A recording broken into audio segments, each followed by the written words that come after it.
Hi, here is Obafunde, and in this video I want to show you how to automatically calculate age using date of birth and today's date. I have a list of students here and I have them here. I enter their age manually, and this is primitive. It means every year I have to be coming here to update their age once they have an increase in age, and it will take our time to solve the problem. Imagine we have hundreds or thousands of names we have to do the same for. It will be tedious for us to do that. So I have another page where I want to show you how to do that automatically in Microsoft Excel. You just need to put your date of birth and you look for the current date of today in your system. Just ensure your computer date is correct, and the function you need in your Excel sheet is to use today, open bracket, close bracket. That will return today's date. That is what I use here, and I want to calculate their age. What I have to do is to say equals. I'll select today's date. I'll say minus their age. I'll press the enter key, and this comes with this, and the age we are saying is in days, it's not in years, so we have to convert it to year. And how can we do that? We know we have 365 days in 1 year, and we have to say divided by 365.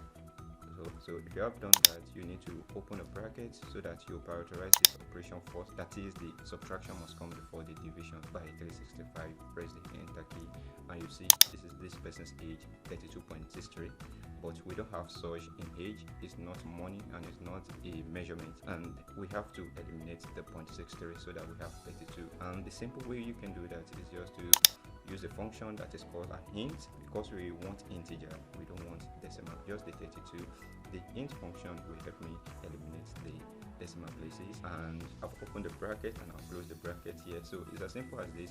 The int function accepted the whole operation that we have done before, so that it will convert the result to 32 to become an integer. I'll press the enter key, and I want to copy this formula down because I want to copy the formula down for subsequent rows. I have to make this reference, the reference to this date, to be absolute by pressing the F4 key, so that when I'm copying the formula is not trying to look down to empty cells that are under here to look for date. It will lock down to this cell for every other formula that I copy down for these cells.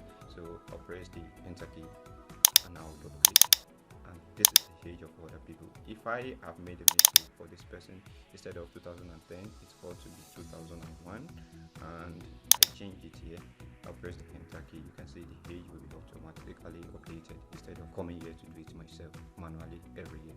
So it's as simple as that. Ask your question, share the video, you can add it to your favorite. I'll see you later.